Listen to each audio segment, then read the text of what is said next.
إن لله عبادا فطنا طلقوا الدنيا وخافوا الفتنا نظروا فيها فلما علموا أنها ليست لحي وطنا. قال.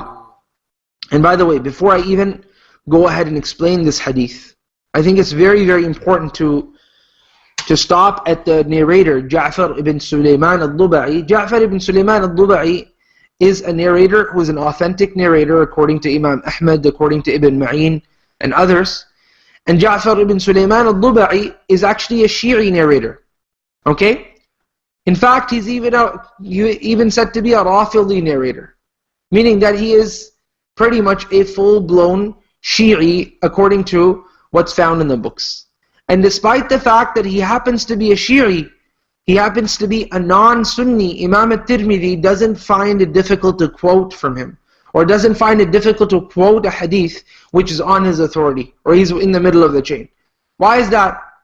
Because historically and of old, and specifically in the time and the generations of the Salaf, they wouldn't look at a person in a very, very sectarian way, such that if a person happens to be from a different sect, they should be literally outcasted from society, and that they are not to be learned from or taught to, or they are not even to be spoken to, or they are to be literally fully segregated. It's as if there's more of a segregation between a sect and another sect than a segregation between men and women from a single sect, right? It was never like that. If you look at Bukhari, it is full, not full as in there's no other people in there, but it is full, meaning there's a lot of narrators who are Shia within Bukhari, Muslim, Sunan Abi Dawood, Majah, other books of narration. You'll find books, you will find Shia narrators, and specifically in Bukhari you'll find them. Bukhari was a fair individual, you'll find this. Imam al-Tirmidhi is, as we said, one of the students of Bukhari, right? So he's also taking from the legacy of Bukhari, and he is quoting from a person who is quoting from a Shi'i narrator, and he's not finding that difficult so long as he knows that this person is truthful. So long as he knows that he can trust his narration, that's enough. And Imam Ahmad is considering him an authentic narrator. You know what that means? Imam Ahmad is licensing people to narrate from this individual, meaning that he's saying, go ahead and take knowledge from him. Imam Ahmad is also, Imam Ibn Ma'in is doing the same thing, Yahya ibn Ma'in. He's saying, وَثَّقَهُ Yahya ibn Ma'in. What does that mean?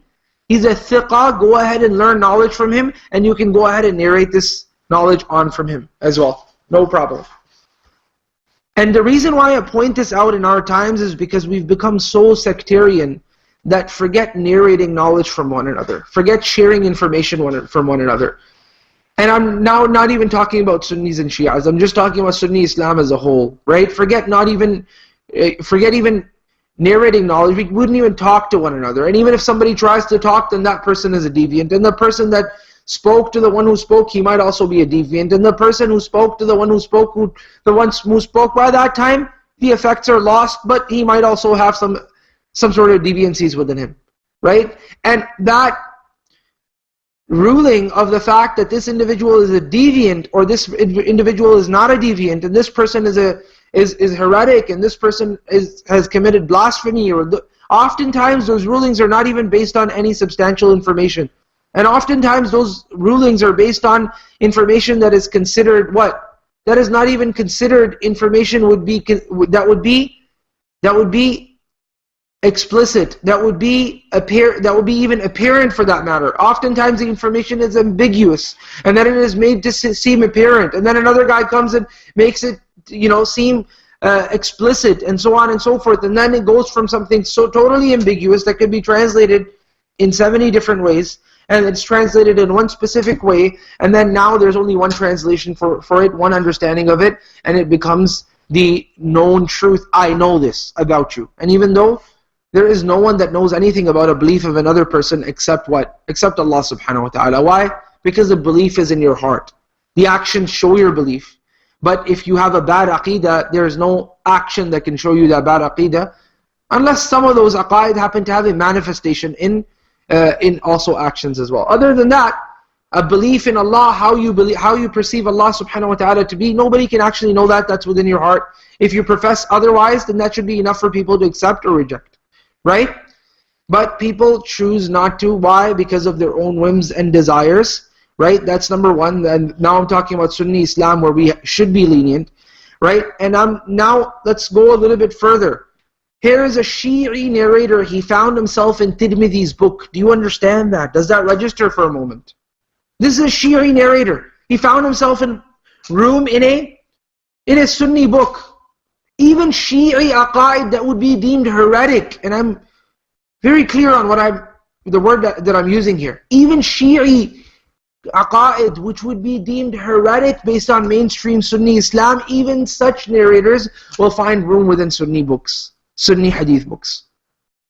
And this is not something that I am making up. This is something that is factual. If you read Bukhari and you don't dig your head into the ground like an ostrich, you'll see it for yourself. And by the way, the reason why I bring this up today is because today our ummah is being destroyed. It's being absolutely destructed. It is being annihilated. Why all of that in the name of sectarianism? Wallahi, this is something that Allah's Messenger ﷺ had forecasted. You see, you turn your face one direction, right? There's a bombing in Dammam. You turn your face another direction, there's another bombing in Qatif. You turn your face another direction, there's a bombing back. There's a killing inside of Qatif of a Sunni child as a retaliation of what happened to the Shi'i mosque. You turn your face towards Kuwait, there's a bombing there. These are countries that are relatively safe.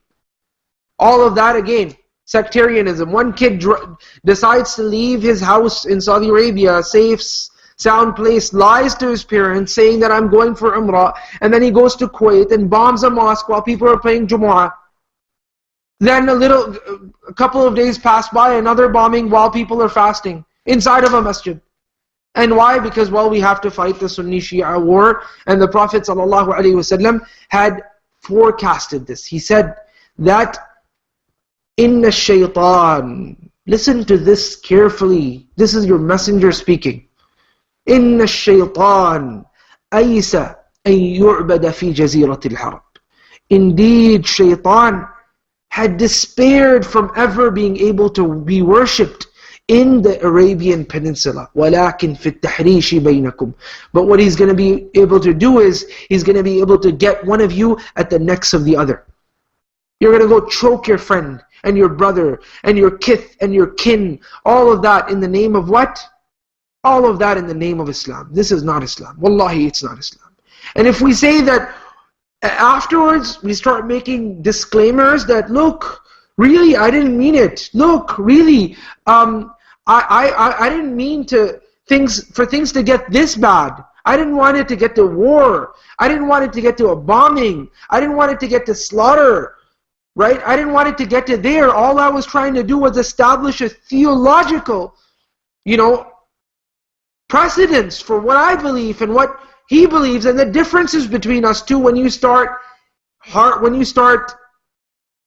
planting hatred in the hearts of yourself and your followers and your families for decades after decades after decades, then the only thing you'll harvest is crime, the only thing you'll harvest is chaos, the only thing you'll harvest is what's happening today. That's what you're going to harvest. And someone will say, well, this is a Sunni Shi'i thing, has been happening for years and years and years. It doesn't happen between Sunnis. Believe you me, it's happened between Sunnis as well. The fitna Qushayriya had lives after lives. When the very fitna in the Muslim ummah, between the Sunni Islam had started, the very first time that the Sunni Islam had broke off into a fitna, right? Where scholars had to run from countries because one was an Ash'ari and the other one was a Hanbali. They had to leave countries, they had to leave their homes, they had to leave their families. They had to come together and unite and speak on this matter with one voice. They had to write a letter to governments to save their lives. It occurred why? It was not a sectarian fitna between the Sunnis and the Mu'tazilites, or the Sunnis and the Shi'is. It was a sectarian fitna that occurred between the Sunnis themselves. Right? Why? Because hatred was piled up. Why? Because people kept on planting the seeds of hatred. And what's going to come out? And what are they going to harvest? They're going to harvest chaos, bloodshed, turmoil, and things of such sort. Right? But there was also a time, a little bit before that, where people were able to live like civilized human beings. And there is an example before you, Imam al-Tirmidhi, al-Bukhari, Ibn Ma'in, and other such people.